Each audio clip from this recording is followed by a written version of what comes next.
Episode of Millionaires Are Made, where we give the simplest tips possible so that you can grow in all 6 aspects of health on your own journey to being a millionaire. My name is Austin. If you haven't met me, I've founded over 30 companies. I'm a big-time entrepreneur and I'm a big-time small business champion. But here today, my whole goal with this TV series is to share as much knowledge as possible. That's simple, so everybody can improve in all 6 aspects of health. Today, we've got 3 awesome entrepreneurs. We're focusing on financial health through entrepreneurship. I'm going to take each guest on. I'm going to talk to them for about 5 minutes. They're going to give us this awesome little tip on how to improve your financial health through entrepreneurship, if you so choose. And then I'll start off with my own tip. My number one tip for entrepreneurship is kind of contradictory to some of the famous entrepreneurs, but I say just do it and quit your fucking job. A lot of people say work the 3 hours after your job, work your 9 to 5, make sure you stay security. I say that's exactly the wrong thing for entrepreneurship. It's not about security. When you quit your job, I guarantee you're going to find out how to find success. You're going to find money. You're going to find revenue, and you're going to learn everything you can because your entire fucking income depends on it. With that being said, we're going to pull up Clint Riggin, who's one amazing man. And I guess I'll let him talk about himself. Morning, Clint. How you doing? Good morning, Austin. Man, I don't know how I can go after you. That was 30 companies. Guys, I own 2 companies. One is Limitless Coaching. Companies. 2 amazing companies. One is Limitless Coaching, where we help CEOs, executives, C-suite entrepreneurs help optimize their body. And then I also run Nexus, which is holistic wellness events in San Diego. But my number one tip and something that I learned is when you go into business, do not think you need to go into a partnership because it's going to aid you in your business. The first step that I did was I had a partnership right when I started Limitless Coaching. My partners were in Australia, and I thought because they were going to take a percentage of the company that it was the best way instead of doing 1099 contracting or just paying them on a retainer. Well, what I learned was that if somebody is out of country, you literally cannot sue. So if anything happens, you're fucked. Okay, so that's exactly what I learned in my entrepreneurship journey. So the whole partnership thing is great, but I want you to stay away from that because truly you can do this on your own and just hire out. That's all you need to do. That's interesting. I feel like I've learned almost the opposite lately, but I've also done a lot more. I have a lot more, maybe more on my plate, but I used to do everything on my own, and I've found that having a partner now. So to your point, maybe I don't need to be giving away equity. A lot of people say giving away equity is a poor decision. For me personally, in my journey, at this point, I love like 50-50 splits in every business simply because it's less work for me as well. Right. If I had to do, at this point, I'm exhausted. I mean, you already know I'm moving the Virgin Islands, selling all my businesses. It's a lot of work. I wouldn't trade it for anything, obviously, but partnerships, yeah, that's an interesting thing. So what are you doing now? You're no longer giving away equity to any of your companies? Well, the crazy thing is, and that I learned in this, and it's going to kind of what I just said, right, was somebody in a different country. Okay. And you talk about the 50-50 split, right? Okay. So that's the important part. For the people that are watching this, is I had a 14-month depression. I grew my business to 250 clients. I had made $500,000. Like I made $500,000. It was amazing. But I pushed away my family, my friends, relationships because you talk about the time. I worked 18-hour days for 1 year straight. Yep. So now that I'm giving 50% to somebody who knows how to do marketing and funnels and Facebook ads and all of that, I'm the face of the company, but we're hiring coaches, we're hiring CSMs, we're doing all of the work that I should have done before. And the monetary value does not matter to me as long as I'm able to help entrepreneurs optimize their body, because I understand how you can work yourself to death and you're not giving yourself 100% to your family, your employees, the relationships in your life. And that's truly what I want people to see, is like the people that I talk to, they do not have the energy because they're working all the time. They do not know their nutrition. They don't know the data behind their body at all. So being able to incorporate 4 different fundamentals into the coaching is it really what I want to show people. Like, you can live the life you want to live and own a business, but also take care of yourself as well. We have about 1 minute left. So let's focus more on the partnership aspect. So you Yeah. are partnering. But are there certain aspects about the partner that you're looking for before you sign away 50% of your company or sell it, or however you want to do that? So the best thing about it is 51-49. So I'm gonna have that 51%. Okay. So retain But ownership control. Okay. exactly. And the biggest thing for me was that he was a client with me 2 years ago. He's been through the program. He Okay. understands how it works. And now he wants to help people feel the way he felt and see how great the program was and how easy it was for somebody to follow. And he's a great marketer. He knows how to write copy. He knows, I don't know how to do all that. I write all my own posts. I do all my Instagram posts. Like, I don't know how to really get in front of that right audience. I'm just a very good networker and I can connect with people very easily. So when it comes to the partnership, I want to focus on the nexus. That's going to be my baby. Very cool. This is going to be something I can help people on a bigger level. Awesome. So that's Clint Riggin, everybody. His big piece Thanks, of guys. advice is make sure with your partnership you find the right partner and that they're not overseas, because then the contract doesn't matter. Thanks, Clint. We'll bring you back in a little bit here. Thanks, awesome. All right. Our next guest here is named Josh. Josh, who are you? Who am I, huh? Well, that people have a hard time defining that sometimes because I have several companies. I'm the CEO and founder of a tech company called Lane Hero. I run an entertainment company that sells to fraternities, sororities, and municipalities, A-list artists and production. Party time. Yeah, I have a pasta brand and a freight brokerage and several other little business ventures. By the way, his pasta's amazing. Thanks. So yeah, that's who I am. And do you have a little tip or trick for us to improve our financial health through entrepreneurship?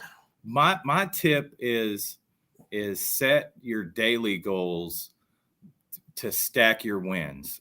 So, I come, as you know, Austin, I come from a pretty seedy past. And so my illegitimate entrepreneur journey led me to this thing. And it's this mentality that I carry with me to this day, that if you haven't made $200 by 10 o'clock, like, you need to get after it. Right. And ooh, that's a good $200 by 10 o'clock. All right. $200 by 10 o'clock and getting those wins early, even if you've got to wake up that extra hour or you've got to stack your intensity of your calls and shorten your timelines on your sales cycles.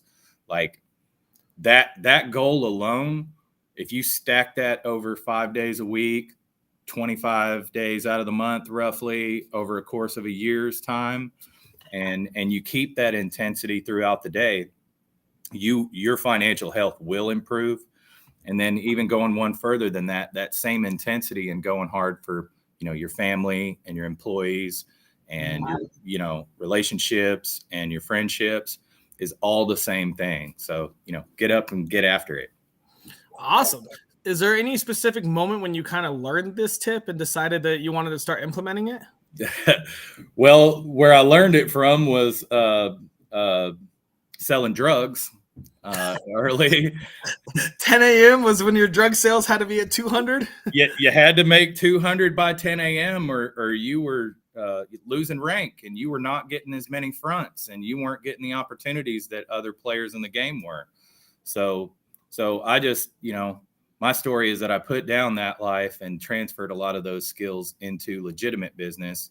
But to this day, like after I do my golden hour meditation and stuff, like I'm on the phone or I'm in my email and I'm making that outbound type of reach to create and generate those sales. I'm not passively waiting for that stuff to come to me and attract to me. Although I have marketing and I have lots of other things that get my name out there, at the end of the day, outreach is where it's at, and making those touches consistently throughout the week and the month and stuff on your existing clients is where you create more revenue. Very cool. Very cool. We got about less than a minute left. Any last tips or tricks you want to talk about with that? Maybe the number 200. Is there's that just your own personal goal? Well, it was just kind of one of those things where if you make 200 over 20 days, 25 days, you hit the type of revenue that you're looking for. Okay. So obviously you could change that to 100 if you're just starting out, or 500 if you're $5, $20, like, any of that that's going to get you to your goals, because it's just a reverse engineer of a goal, essentially. Correct. Yeah. Okay. So if you're just starting out, I mean, your first day, you could say, I need to make $5 by 10 a.m. Yep. And then the rest of the day could go. If you're month 2, you could say $10 by 10 a.m. Stack it out. As you're building and building, you just got to set your goals higher and higher, but you can start out as small as $5 by 10. And, even if you're doing a side hustle, or, you still got your 9 to 5, maybe your 9 to 5 starts at 9. Maybe you have a goal of, $5 before 9, before I go to work. Or, like in one example of a friend of mine who's actually a pretty famous person, they were working at Jimmy John's, but they sold weed out of the drive-through, and their same goal was 200 by 10 a.m. at the drive-through in Jimmy John's, and the drive-through opened at 9 a.m. So like they had this hour window to make what they were trying to make for the day. Oh, and now they're a very famous rap artist. So like, oh boy. Oh, I think I know who you're talking about. We don't have to say what it is. Yeah, well, I don't want to, Yeah, we'll keep that in the DL. But anyway, this is Josh.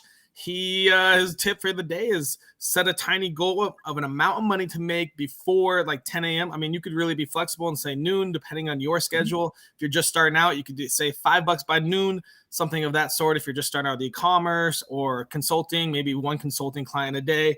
But monetize and break it down by day, I think, is really what you're trying to go for there. Yeah, very much. Awesome. Thank you, Josh. I'll bring you back in a couple minutes. Next up, we have Lori. Lori, who are you? Oh, I'm actually a mother. I'm older than a lot of people that haven't been in entrepreneurship very long. I'm 50. Did you know? Yeah. Oh, you look 20 to me. I thought you were a young whippersnapper. Yeah. I've got 3 adult children, 4 grandchildren. Oh boy. Yeah. And still is an entrepreneur. Yeah.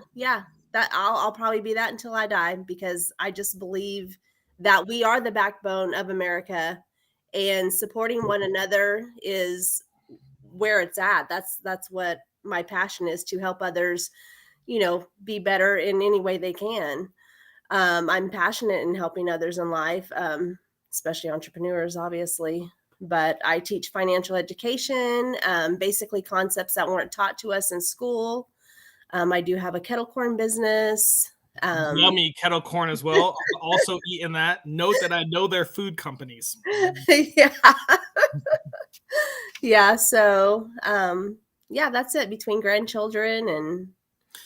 All right. Well, what do you have a little tip for us for anyone trying to improve their financial health through entrepreneurship? Yeah, definitely be open to education.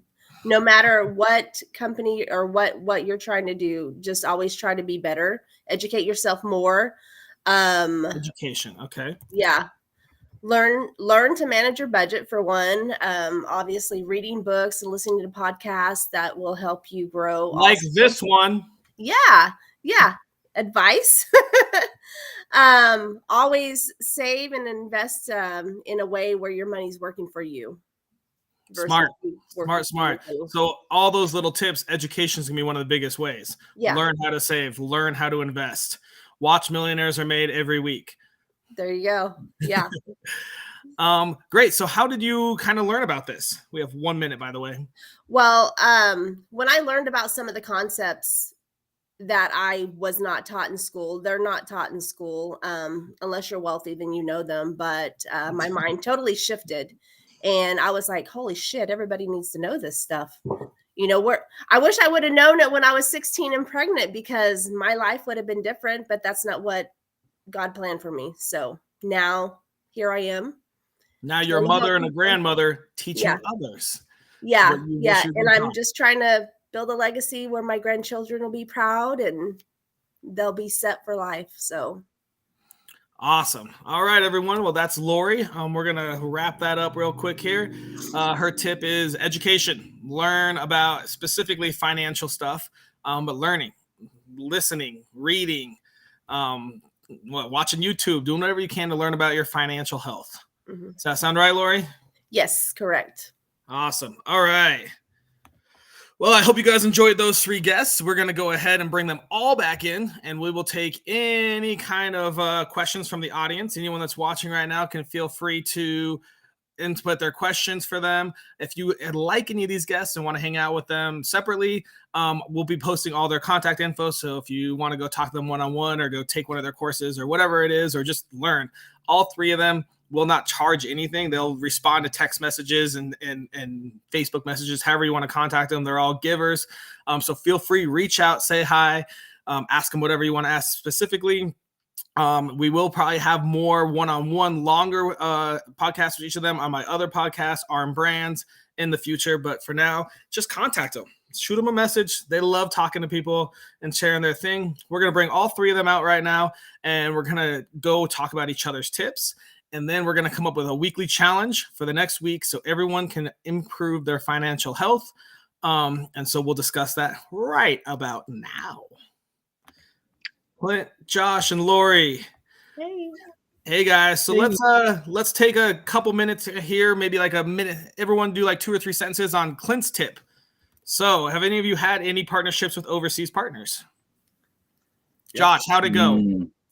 So it's definitely a complicated thing to navigate, and I encountered the same thing about legally binding contracts.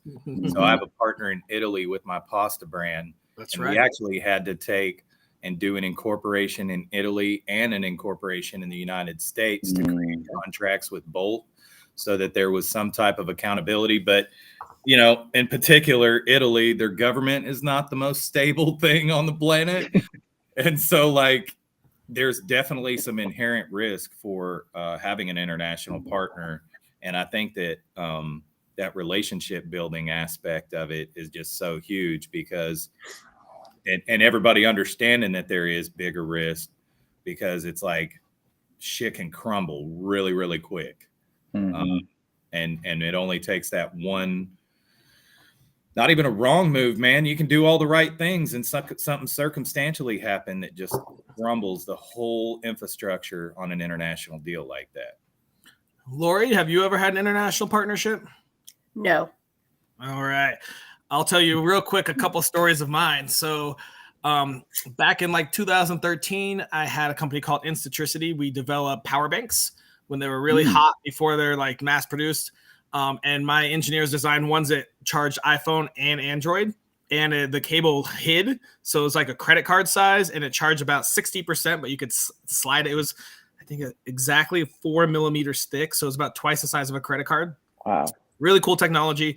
To get exclusivity, so they would only produce it for me out of China, it was like $100,000. I didn't have that money. So I said, whatever, we'll just market it.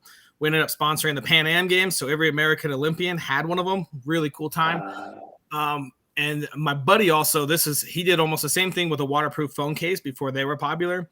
I remember we went to CES, Consumer Electronics Show, and we saw about 4 to 5 different companies that had his exact same case, because he did not pay for exclusivity either. And at that point, he goes, man, I got to sell my inventory out. As soon as they develop a cool product, they try to produce as much as they can. And unless you have that exclusivity, which, I mean, nowadays, I don't even know if you can enforce that, just kind of like Clint said, they might sign it and take your $100,000, but they might try to only sell it to Thailand or maybe different regions or something like that to hide it from you. But I don't know if I really would trust much of anything that you can't enforce legally. So, all right, let's move to Josh's tip. Clint, Lori, I have a feeling you guys have some daily goals. I don't know if it's 200 by 10 a.m., but go ahead, Clint. No, that's a great point, honestly, when you think about okay, so I want to make $200 by, you said 10 a.m.? Is that what you said? I am. $200 by 10 a.m. So a big thing that I ran into my business was that I didn't have MRR, so I didn't have monthly recurring revenue. So I was always chasing my next client, right? So what I'm doing differently now is the partnerships that I have, we have monthly recurring revenue. We have percentages, so that every affiliate that we have, when people order supplements, when people order meals, whatever that might be, our partnerships are going to give us a good amount each time. So I know all of my clients are going to need meals. They're going to need supplements. And then also with the hormone replacement therapy, there's a monthly reoccurring on that as well. So that is something so big that entrepreneurs need to know, especially in a service-based business. When you're just searching for the next client, you're gonna burn yourself out. So have a product, have a package, have something that you can actually give, and it's tangible that they can use, and then you could sell as well. So that's a great tip, Josh. Lori, you have anything to say on that?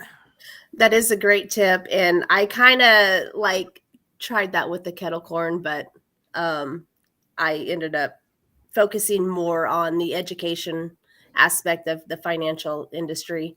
And my goal is just basically to contact at least 20 people a day.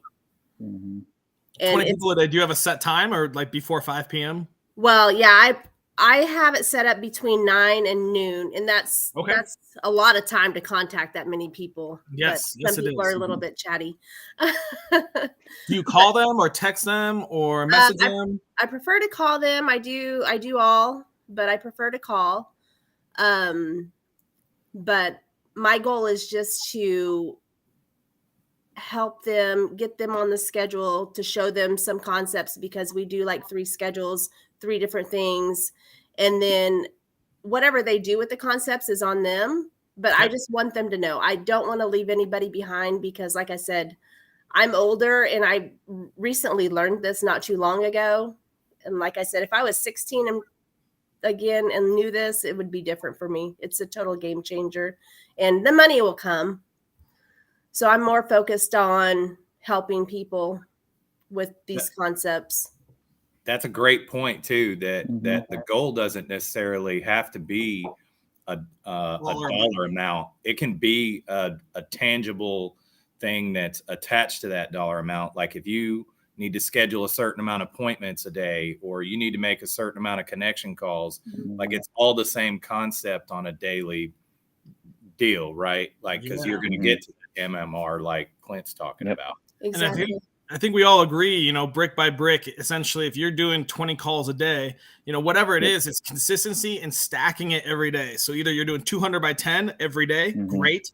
And then you're eventually going to 250, 300, or, like Clint, you're setting up like a new client every day, or at least, or like Lori, 20 calls every day of potential new clients. It's just, you can start small. Every day before I go to work, I want to call one person about my company, my product, or my service. Every day I want to make $5 before I go to work. We can all start out small. Everyone should have a side hustle. I know most Americans, at least, and most in the world, are not passionate about their current 9 to 5. So if you're not passionate about it, find something you are and set that small goal. $5 a day, $1 a day. I just want to talk to someone a day. I want to talk to one person every day about what I'm passionate about, and that's it. I want to make a Facebook post, and I want to make 1 call, and that's my day. Okay, do that for 2-3 weeks. Next week, okay, now I want to make 2 calls and 2 Facebook posts, and I'll schedule 1 for the evening. I'll do 1 in the morning, schedule on the next one, and do 2. It's all about just that. Yeah, that's a good tip, Josh. Come up with something solid, and each day you just make sure you're stacking it and doing that and growing from there. Yep. All right, Lori's all about, I think you guys all are going to agree with this one real easily. Education, self-improvement and education, learning about fucking everything, learning about whatever industry in your product, learning about yourself, learning about how you interact with people, all that kind of stuff. One thing that I make my team, most of them do, hopefully they all adhere to it, is every day we read 10 pages nonfiction. And I took that from 75 hard. You are right, Clint? 50. Yeah, day 50. Let's go, baby. Man, it's easy after that. Now you're in the zone. Yeah. So 10 pages every day, nonfiction. I don't know. I have stacks of books I still need to read, because every time I see one, I just buy it. They're all like $10 off Amazon. So I have like 50 more books to go through. But I love education, man. You have to learn, especially this day and age. You got to learn AI now. We got to learn all this other new stuff. You got something to say about that, Josh?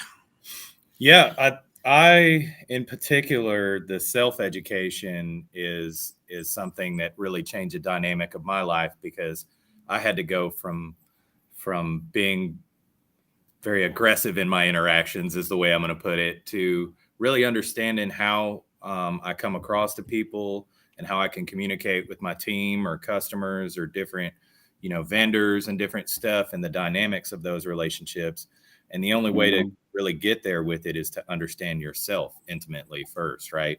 And I think especially as entrepreneurs, we have a tendency to get caught in the hustle and ADHD, a million things going, and to be able to focus back on who we authentically are and our reasons for doing this and what we're really trying to put out in the world, like, can root you to that communication piece with other people, because people are different. Very true. Very true. Clint, do you hate education? I love education. Honestly, I love it. I listen to a podcast every single day. Like, if you guys haven't listened to Gary Brecka and who's the UFC owner? Not Joe Rogan. Not Joe Rogan. You know who I'm talking about. The guy who owns UFC. He put out a podcast with Gary Brecka today that was truly incredible, talking about exactly what I do for our clients, about tracking their data, the blood work, and the metabolic cycle, and all these different things. So I was like, wow, like, this guy's about to take over biohacking in the world. It's absolutely insane. So I always like learning about the new things. And also, I don't know if you guys listen to Ed Milet too. Like, Ed Milet is probably the smartest man I've ever heard when it comes to motivational speaking and just like truly getting. No, I haven't. The Power One More? Power One More, yeah. I read half of it. I haven't read the whole thing. How do you even not? I couldn't even put it down, man. Yeah, no, Ed Milet and his story, I think all of us were there. Yeah. One or two of the times I've seen him speak, but his One More speech is probably one of the best speeches I've ever seen or heard or cried to. Oh, yeah. Oh, yes. For sure. So, yeah, I would say podcasts are a big thing for me. 75 Hard, I read 10 pages a day.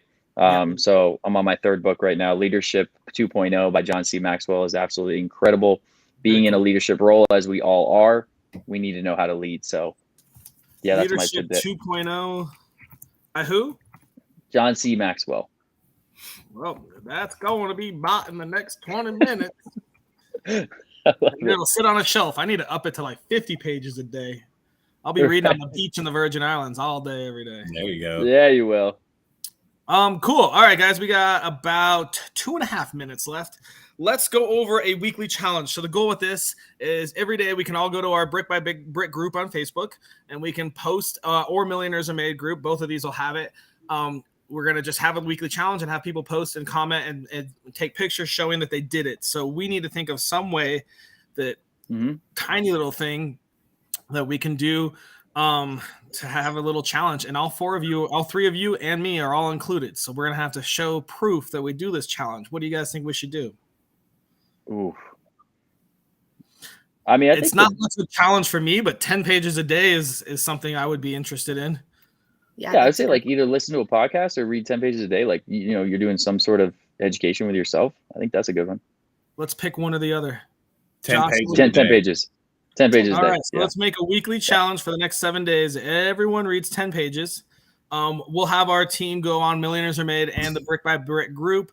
We'll post links to that as well on this chat here in a second once we post this, and let everyone go get involved. And we can take pictures, or you can just tell us what book it is. I mean, it's your own challenge. You either do it or you don't. I'm not going to be mama-ing you and watching to make sure, but a little bit of accountability can always help. I love it. Let's do it. Cool. Any last words, guys, or we're about to wrap this up? No, thanks for having us. Yeah, cool. Thank you for having us. And hey, if you guys got any questions, I'm sure you can reach out to any one of us. We'll answer our DMs. We'll give you some information, some knowledge, and give you the right resources that you need. Perfect. Sounds like a plan. Thanks, guys. Thank you. Thank you. Bye.